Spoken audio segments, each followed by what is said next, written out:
Bonjour à tous, je suis Noémie, bienvenue sur Horizon Universe et bienvenue dans HO. Voilà, c'est le nouveau nom des retours cinéma parce qu'en fait je fais pas que des retours cinéma, j'ai déjà fait un retour cinéma sur un livre et sur une série. Donc voilà, HO ça englobe un petit peu plus, on va dire, tous les types de médiums, tous les types de médias. Voilà, c'est un petit peu plus simple comme ça englobe un petit peu tout. Où je parle de mon retour du coup à chaud, de mes avis à chaud sur différentes œuvres. Et aujourd'hui, je prépare mes petites notes, parce que j'ai pris quelques petites notes.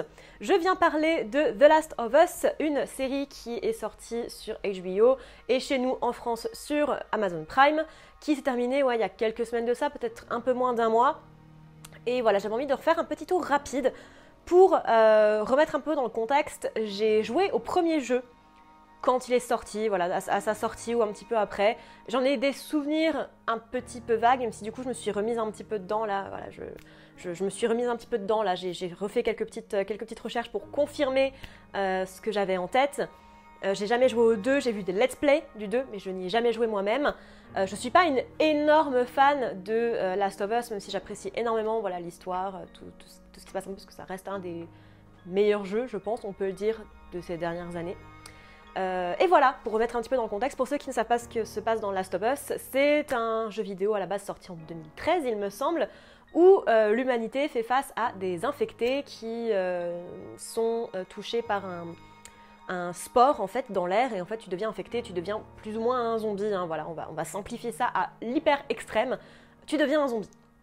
Voilà, et on suit du coup Joël et Ellie, qui sont pas père et fille du tout, hein. Joël doit emmener Ellie quelque part, et du coup on suit voilà, leurs aventures, le développement de leurs relations, etc. etc. C'est un très très chouette jeu, si jamais ça vous intéresse, voilà, n'hésitez pas à aller vous renseigner un petit peu, c'est très très chouette. Et en fait, du coup, la série c'est un petit peu la même chose. Pedro Pascal, Joël doit emmener Ellie à l'autre bout du pays, dans un camp en fait spécial, parce que Ellie était immunisée contre l'infection, et du coup, potentiellement, son sang peut aider à créer une cure. En gros, c'est ça qui se passe, et bien sûr, sur le chemin, il y a énormément de choses qui se passent différemment. Le jeu, on va pas se le cacher, quand je dis que c'était un des jeux les mieux connus des années 2010, clairement, c'est le cas. C'est un des jeux qui a été le plus acclamé pour son storytelling, pour le développement de ses relations entre les personnages, pour toutes ces petites choses-là. Le ton qui est très dur, en même temps très intriguant, c'est un vrai thriller qui a énormément intrigué les joueurs à l'époque à sa sortie, parce que c'était assez différent de ce qui se passait d'habitude. Et j'ai envie de dire que la série, elle suit relativement bien ce cours-là, et même s'il y a des événements et des choses qui ont changé, je trouve que la série en soi est une plutôt bonne adaptation. Maintenant, est-ce que c'est une adaptation pertinente? On va voir ça dans un second temps. Déjà, quelques petits trucs qui changent. L'opening de la série avec les scientifiques, ça c'est quelque chose qui n'existe pas dans le jeu. Dans la série, on ouvre le tout premier épisode sur des scientifiques dans les années 60 qui expliquent ce que c'est qu'un cordyceps. Parce que dans la série, c'est un champignon, en fait, en gros, qui évolue et qui infecte les humains. Champignon qui n'est pas censé le faire d'habitude, mais qui là du coup le fait, qui transforme les humains du coup en ces espèces d'infectés, de zombies. Du coup on passe des spores dans le jeu à ces champignons. Du coup les spores là ça se déplace dans l'air un petit peu à la Happening par exemple, alors que les champignons ça se transmet via des tentacules. En fait c'est pas une morsure, c'est des tentacules, en fait on t'infecte et du coup voilà tu te viens infecter comme ça. Je trouve ça intéressant et il me semble d'avoir vu passer le fait que ce changement était fait notamment pour éviter d'avoir des personnages en fait en costume hazmat et avec des masques, ce que voilà, je trouve pas ça plus débile que ça. Je pense qu'honnêtement en version film, ça aurait trop fait penser à The Happening et qui avait pas du tout marché. Voilà, enfin en tout cas qui est très décrié. Je suis plutôt contente de ce changement-là. Personnellement, je trouve que c'est assez intelligent et en plus ça fait vraiment des visuels très intéressants. D'autant qu'on a l'idée qui est développée dans la série que en fait c'est un network, que chaque cordyceps en fait est relié entre eux, et en fait ces tentacules, le fait que tu aies besoin en fait de voilà, il y a par exemple un personnage qui se fait infecter, l'autre en fait l'embrasse entre guillemets, et ce fait que ces tentacules aient besoin en fait de rentrer dans ton corps, je trouve que c'est vachement intéressant. Ça donne vraiment cette idée du coup de network et de champignons un peu interconnectés. Ça rentre bien dans l'idée de qu'est-ce que c'est qu'un champignon avec les micelles, tout ça. Je trouve ça vachement intéressant. Ça, c'est un des plus gros changements du truc. Donc du coup, avec cet opening-là où les scientifiques t'expliquent le champignon, ce qui fait qu'en fait, ça le rend vachement crédible et ça l'ancre vraiment dans une réalité scientifique, alors qui n'est pas forcément la nôtre du tout, mais qui l'ancre quand même dans quelque chose d'un peu genre ça pourrait arriver. Ça, je trouve ça vraiment très très cool. De toute façon, toute cette première partie, là, de l'ouverture de la série, pour moi, c'est vraiment une réussite, parce que ça permet vraiment à ceux qui ne sont pas dans le jeu normalement de rentrer dans l'histoire et de savoir ce qui se passe. Ce qui est toujours un petit peu casse-gueule quand on fait des adaptations, notamment de jeux vidéo. Voilà, c'est toujours un peu plus confidentiel, mine de rien, même des jeux vidéo énormes comme Last of Us, ça peut toucher un public un petit peu moindre, et là je trouve qu'ils l'ont vraiment très très bien fait. Pour moi c'est un des meilleurs aspects de la série. Pareil, le jeu vidéo et la série se passent pas au même moment, il y a 20 ans d'écart ou 20 ou 10 ans d'écart entre les deux. C'est pas un problème pour moi, le jeu vidéo il a été fait dans les années 2010, voilà, au pire que ça se passe maintenant ou que ça se passe plus tard, ça change pas grand chose. Le point important, c'est que Ellie en fait est toujours connue, cette infection zombie. Ça explique comment elle est, notamment avec le jeu de Bella Ramsey, et je trouve ça cool en fait. Le plus important pour moi, c'est que ça explique qu'elle soit différente, on va dire, de la manière dont les ados réagissent chez nous, parce qu'elle a toujours connu ça, et évidemment que tu es comme Ellie est quand tu évolues toute ta vie dans ce genre de milieu, donc ça, pour ça, je trouve ça plutôt cool. Ah oui, si, un petit point que j'ai trouvé vraiment très très cool, c'est le fait apparemment que certains personnages soient joués par les acteurs de voix qui ont fait les voix dans le jeu. Je trouve ça vraiment fascinant, on donne pas du tout assez de crédit à ces acteurs-là, très clairement. Alors ce sont des acteurs au même titre que tous les autres, et je trouve ça super cool que l'équipe technique et que l'équipe de réalisation ait fait ce parti pris, ait fait ce choix. Je trouve ça mais vraiment trop cool et ça marche super bien. Et j'ai plus de batterie. Excusez-moi, j'avais plus de batterie déjà.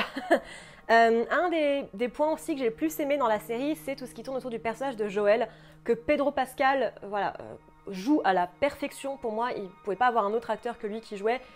Effectivement, il n'est pas de la même race, entre guillemets, que le Joël original, parce que Joël est blanc, normalement, et Pedro Pascal est latino. Mais on s'en fout, parce qu'il le fait super bien. Alors, c'est pas exactement le même personnage, au sens que Pedro Pascal, la manière dont il joue est beaucoup plus en retenue, beaucoup plus en arrière, un peu plus malin, un petit peu plus fourbe aussi peut-être que le Joël du jeu vidéo. Malgré ça, je trouve vraiment qu'il est parfait dans le rôle. On lui donne aussi beaucoup plus de backstory. Donc il y a le truc avec sa fille, d'ailleurs, qui dans la série est métisse, et dans le jeu ne l'est pas. Ça pareil, on s'en fout. L'actrice qui joue sa gamine est juste absolument fantastique. La backstory en fait de sa fille qui meurt dans des circonstances horribles existe. Voilà, ça c'est quelque chose qui existe dans le jeu. Mais je trouve qu'il y a beaucoup plus de choses en fait qui est faite pour comprendre déjà leur relation. Il y a beaucoup plus d'instants où on comprend vraiment qu'ils sont très très proches, parce qu'elle est un peu plus âgée aussi. On comprend tout ce truc-là. On comprend beaucoup plus aussi quand il y a sa mort. Par exemple, il y a des flashbacks un peu genre de PTSD entre guillemets, où on le voit à de nombreuses reprises en fait avoir l'impression d'être encore avec sa fille. Et il y a tout un passage aussi, pareil dans le premier épisode, où en fait ils doivent cramer les corps de ceux qui sont infectés par le virus. Et voilà, ils jettent les corps dans le feu, et il y a un des corps, c'est un enfant. Et la personne avec qui elle le fait, avec qui il envoie les corps se faire cramer, refuse de prendre le corps parce qu'elle est souchée par le fait que ce soit un enfant. C'est clairement un petit enfant qui a genre 6-7 ans. Et lui, en fait, il le prend, mais avec un regard tout vide, et genre il le balance dans le feu, sans aucune émotion. Et ça, en fait, ça explique vachement sur son rapport avec Sarah, la mort de Sarah, et avec le rapport qu'il aura avec Ellie, et je trouve ça super bien fait. C'est des choses qui sont pas dans le jeu, tout ça, mais je trouve que c'est vachement intéressant pour comprendre comment Joël fonctionne, pour comprendre comment Joël réfléchit, et comprendre vraiment la relation qu'il a avec Ellie. Ou par exemple aussi, quand ils s'en vont du camp avec Ellie et avec Tess, il tue normalement le garde dans le jeu vidéo de manière très clean avec des armes, alors que là, genre, il le défonce vraiment, quoi. Il le frappe jusqu'à ce qu'il en meure. Et t'as le visage d'Ellie qui est choqué et fasciné. Et enfin voilà, on voit vraiment on voit beaucoup plus, je trouve, l'impact que la mort de Sarah a eu sur Joël, et aussi l'impact que Joël a sur Ellie depuis très très tôt dans la série, ce que je trouve vraiment très très cool. Et en règle générale, leur relation est vraiment top. Voilà, pour revenir un petit peu sur Ellie très très rapidement, oui, Bella Ramsey a un visage qui est différent de celui de la Ellie du jeu. Si vous vouliez les mêmes visages, vous faisiez un animé. Voilà. Oui, Bella Ramsey a un visage qui est différent de celui du jeu vidéo, mais qu'est-ce qu'on s'en fout, parce que vraiment, elle est excellente dans le rôle. À plein de moments, j'ai vu Ellie en la voyant. Son regard, ses mimiques, sa manière de parler, sa fausse assurance. Enfin, vraiment, il y a des moments, mais voilà, elle est vive d'esprit, elle est renfrognée, elle est forte, elle est fragile à la fois. Elle est juste... voilà, comme une enfant qui a connu que ce monde, en fait, et qui n'a connu que ça toute sa vie. je l'ai trouvée absolument impressionnante et j'avais déjà adoré Bella dans Game of Thrones, c'était Lady Mormont. Elle était vraiment géniale, bon elle était beaucoup plus jeune aussi, mais elle était vraiment top. Là, il y a vraiment des moments où j'ai eu ma larme à l'œil avec elle, quoi. Et j'ai trouvé ça absolument génial. Et franchement, dès qu'elle est dans une scène, elle vole le rôle. Et il y a vraiment en plus une vraie connexion, une vraie alchimie entre elle et Pedro Pascal. Ça se voit vraiment que les deux acteurs non seulement se respectent beaucoup, mais aussi travaillent ensemble vraiment bien. Et voilà, j'ai vraiment trouvé ça génial. Et bien sûr, Pedro Pascal est absolument fantastique dans ses rôles. En règle générale, les acteurs sont vraiment excellents tout autant qu'ils sont. J'en ai pas un qui a dénoté plus que les autres ou qui était moins bon que les autres. Les acteurs, en règle générale, sont vraiment au top. Ah oui, il y a aussi tout le délire avec les armes, parce que dans un jeu vidéo, le fait d'avoir une bonne arme, c'est genre le truc que tu dois trouver dans un jeu vidéo, tu vois, c'est vraiment le truc. Alors que dans la scène dont j'ai parlé tout à l'heure avec les gardes quand ils s'en vont de la zone de quarantaine, Pedro Pascal, enfin Joël, prend l'arme, prend le fusil d'assaut. Dans un jeu vidéo, tu peux pas faire ça. Parce que c'est l'arme ultime en fait, c'est le but d'avoir ce putain de fusil d'assaut, alors que là, il vient tuer un garde et il prend le fusil d'assaut. C'est tout con en fait, c'est de passer du médium jeu vidéo où t'as un but d'améliorer tes armes tout au long au format film, en fait, pourquoi tu prendrais pas l'arme? Parce que voilà, elle est parfaitement utile, elle est là devant toi, prends-la. C'était un des trucs que j'avais noté et je trouve ça vraiment sympa. Un truc que je trouve vraiment sympa aussi, même si c'est principalement ce que les gens ont peu apprécié avec la série, c'est le fait de ne pas mettre les infectés au centre. Ils servent de background, ils servent d'explication à l'histoire, mais en soi on les voit très très peu dans la série. Il y a très peu de scènes avec les infectés, il y a très peu de scènes avec les zombies, et c'est vraiment très sporadique. Sporadique, c'est drôle. C'est vraiment très très sporadique, et en même temps c'est fait de manière à ce qu'on les oublie jamais. Et j'ai trouvé ça vraiment très intéressant, la manière dont ils ont traité, entre guillemets, les zombies, quoi. Ça change vraiment d'un World War Z, d'un Walking Dead, n'importe quoi, d'un Walking Dead. Ça change vraiment des films et des séries de zombies qu'on a aujourd'hui. J'ai trouvé le traitement des infectés vraiment très intéressant. Bien sûr, tout ce qui est maquillage ou CGI, je sais vraiment... Là, pour le coup, je sais pas les différencier. Je suppose qu'il y a un petit peu des deux. Sublime, vraiment, en règle générale, les visuels sont magnifiques, les environnements, les lieux en règle générale, le visuel de la série est absolument sublime dans tous les cas, les visuels, la lumière aussi est vraiment très très belle, la musique est absolument iconique, j'aime vraiment beaucoup les musiques de cette série, elles sont très très douces, voilà, j'aime beaucoup l'ambiance en règle générale de la série, que ce soit au niveau de la musique, de la lumière, des acteurs, etc. Pour moi c'est très agréable à regarder. Je sais que beaucoup l'ont trouvée très très longue, avec un rythme assez pesé et assez, qui peut être un petit peu ennuyant. Personnellement, je me suis pas ennuyée une seule fois devant la série. J'étais à fond dans les épisodes à chaque fois, et j'attendais chaque semaine de pouvoir les regarder, parce que j'ai vraiment trouvé qu'il y avait un développement qui changeait des histoires de d'habitude et des séries d'habitude. J'apprécie quand on est capable de prendre son temps, même dans une série où normalement c'est des zombies, ça court partout, voilà, il faut y aller, c'est rapide, etc. Là, j'apprécie vraiment qu'on prenne le temps, et j'ai apprécié qu'on ait pris le temps de parler d'autres personnages. D'ailleurs, l'épisode, je sais plus si c'est le 3 ou le 4, avec les personnages homosexuels, si vraiment c'est ça la scène de sexe qui vous a choqué, pour ceux qui n'ont pas vu la série, il y a à un moment donné 2 personnages homosexuels qui sont joués de manière très très juste par deux acteurs qui n'ont plus rien à prouver à plus personne. Voilà, très clairement, c'est 2 très grands acteurs qu'on voit très souvent et que vous reconnaissez très certainement. Et puis à un moment donné, ils s'embrassent et il y en a un qui fait le geste de descendre, aller faire une fellation à l'autre. On ne voit rien, ils ne sont pas à poil, juste on a la suggestion de un qui va descendre, donner plaisir oralement à l'autre. Si ça vous choque, si ça pour vous c'est woke, allez vous faire foutre. Autant que si vous avez dégueulé sur le physique d'une gamine de 19 ans, allez vous faire foutre, vous êtes nuls. Voilà, parce que cet épisode, oui, il était long, non, il ne fait pas avancer l'histoire, ou très peu, de manière très détournée, mais ça aide à montrer l'impact qu'a cette épidémie sur les gens. Et ça, c'est ce qui manque dans les films ou les livres de zombies classiques. On n'a jamais, ou alors très rarement, World War Z, le livre en est un, mais on a très rarement l'impact sur le personnage classique, sur le monsieur lambda dont tout le monde se fout. Et j'ai trouvé ça super intéressant d'avoir enfin cette vision sur ce qui se passe en fait, dans la vie réelle. Et j'ai trouvé ça vraiment très très chouette. Et on le voit très souvent, on le voit aussi avec, je sais plus le nom des personnages, mais celui avec son petit frère qui est sourd. Cet épisode-là, mais s'il vous a pas brisé le cœur, mais vous avez pas de cœur quoi. Enfin voilà, Effectivement, c'est très long à se mettre en place, un rythme très très lent. Je pense qu'avec la saison 2, du coup, ça va commencer à augmenter un petit peu le rythme. Moi, c'est ce qui m'a fait apprécier la série, le fait qu'on prenne le temps de développer les choses, de développer les personnages et leurs relations entre eux. C'est ce qui m'a vendu la série en fait, et c'est ce qui m'a vendu les relations entre les personnages, parce que c'est ça qui te fait comprendre pourquoi est-ce que Joel est bourru et a du mal à s'entendre avec Ellie. Pourquoi est-ce que Ellie, en dehors du fait d'être née pendant l'apocalypse zombie, pourquoi est-ce que Ellie agit comme ça? Enfin, c'est normal que ces personnages-là aient du mal à sourire à l'un et l'autre, et quand ils le font, c'est encore plus fort du coup. Enfin, vraiment, moi j'ai trouvé ça vraiment très très chouette. Voilà. Il y a vraiment une grosse attention qui est portée sur les histoires individuelles, sur les personnages. On se focus beaucoup plus sur les personnages que sur les infectés, et je trouve voilà, que c'est un des meilleurs choix de la série, très clairement.